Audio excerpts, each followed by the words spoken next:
Bienvenido nuevamente. Acompáñanos a ver el siguiente tema, la cual trata de flujo laminar y tuberías. Te hablaremos acerca de algunos conceptos y algunas ecuaciones en flujo laminar. Como habíamos visto en la clase pasada, nosotros hay dos tipos de flujo, básicamente flujo laminar y flujo turbulento.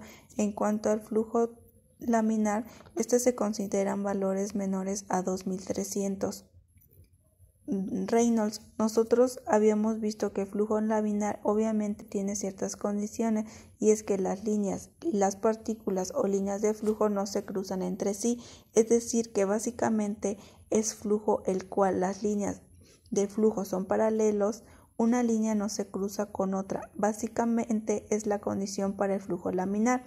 Hoy vamos a ver cómo se trabajan y cuáles son las ecuaciones que podemos aplicar cuando nos encontramos este tipo de flujos, para la cual vamos a recordar lo siguiente. Unas consideraciones.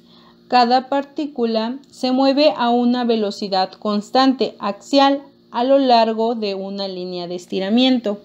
¿Qué quiere decir? Si está en una partícula, esta partícula tiene una velocidad, que se podría decir que es un vector, que va hacia la derecha, y este vector tiene una velocidad constante, es decir, que no va a cambiar su velocidad axial, que va en el eje del tubo, a lo largo de la línea de corriente. Para la segunda condición, el perfil de velocidad UR permanece sin cambios en la dirección del flujo. Tomamos en cuenta que el perfil de velocidad permanece sin cambios, entonces nosotros podemos notar en la figura que se muestra que el perfil de velocidad tiene una forma determinada. Esta podría encontrarse en forma cuadrática, la cual no necesariamente lo es. En el perfil nosotros podemos ver que siempre permanece constante a lo largo de la tubería en la dirección del tubo. Este perfil no va a cambiar, si básicamente quiere decir que el flujo se encuentra en forma estacionaria. En la tercera condición, no hay movimiento en la dirección radial. La dirección radial que ustedes ven acá, este es el radio, entonces quiere decir que ninguna partícula se mueve en dirección perpendicular a la tubería. Entonces, todas las partículas se mueven en dirección axial, es decir, a la misma dirección de la tubería. Si fuera en el caso de un flujo turbulento, esta tercera opción no se cumple, porque el flujo turbulento, las líneas se mueven en diferentes direcciones.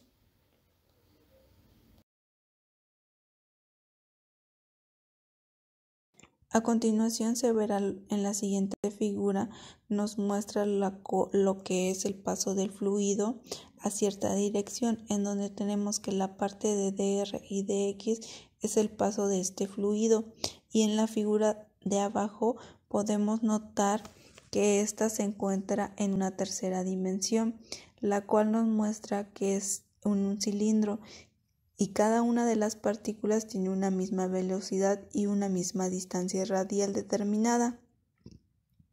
¿Esto qué quiere decir? Bueno, si nosotros queremos verla en una diferente posición, tenemos que esta partícula, la cual vemos en la parte de abajo, que es un cilindro, este cilindro que se muestra realmente se verá pues diferente en esta imagen. Podemos observar que es un elemento diferencial del cilindro y tiene un radio en esta parte, que es la distancia R mayúscula, la cual en donde viaja el fluido, y R, que es el centro del círculo. Todas las partículas de este cilindro tienen una misma velocidad.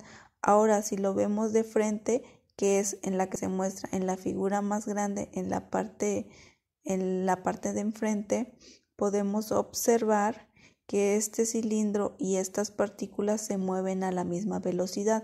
¿Por qué estas? Pues porque están en una misma dirección radial del centro. En este diagrama, este diagrama es el diagrama de fuerzas, y pues podemos ver aquí en nuestro cilindro que dr es el espesor. y dx es un diferencial de volumen, el cual se mueven todas las partículas que están en esa distancia. Entonces, si vemos este diagrama, las fuerzas de Px que está empujando hacia la derecha y Px más Dx que está empujando a la izquierda, esto quiere decir que es el esfuerzo constante hacia la derecha y hacia la izquierda. Estas presiones se dan al resto del fluido, del mismo líquido, está haciendo presión en sí mismo. Mientras que estos esfuerzos, si ustedes ven aquí, se deben a la ley de viscosidad de Newton. Debido a la viscosidad, hay una fuerza que va a tratar de frenar el fluido y el esfuerzo cortante, Tr más Dr, que está a la izquierda, y Tr a la derecha. Estas son las fuerzas que actúan en este elemento diferencial y estas fuerzas implican la segunda ley de Newton. La segunda ley de Newton, que es la sumatoria de fuerzas, que es igual a masa por aceleración, cuando tenemos una velocidad constante en un fluido laminar, pues lógicamente que masa por aceleración va a ser 0. Recordemos que hay una relación entre la presión con la fuerza y también la misma con el esfuerzo cortante y con la velocidad. Entonces aquí puedo despejar la velocidad, que es una demostración un poco larga, porque también hay que integrarla y todo eso, volverlo a integrar 2 veces más. Pero finalmente, si nosotros queremos encontrar una distancia r, podemos utilizar esta ecuación, que es u por r, que es igual a 2 veces la velocidad promedio por 1 menos r minúscula al cuadrado entre r mayúscula al cuadrado. ¿Esto qué quiere decir? Bueno, si nosotros tenemos lo que es una tubería CO cuando el momento es laminar, la velocidad máxima en el centro de la tubería es 2 veces la velocidad promedio. El doble de la velocidad promedio, recordemos que para nosotros promediar todas las velocidades sería igual a una sola velocidad. Entonces tendríamos que la velocidad máxima sería igual a Umax. Esto quiere decir que el doble de la velocidad promedio en esta tubería. ¿Y qué pasa si nosotros tenemos que R minúscula sería igual a R mayúscula? Bueno, tendríamos que la tubería en esta estaríamos hablando exactamente de las paredes que pasaría. En este caso, si estamos en las paredes, tendríamos que U sería igual a 0, como se muestra en la figura. En la parte de abajo de dx tendríamos aquí, sería que U sería igual a 0.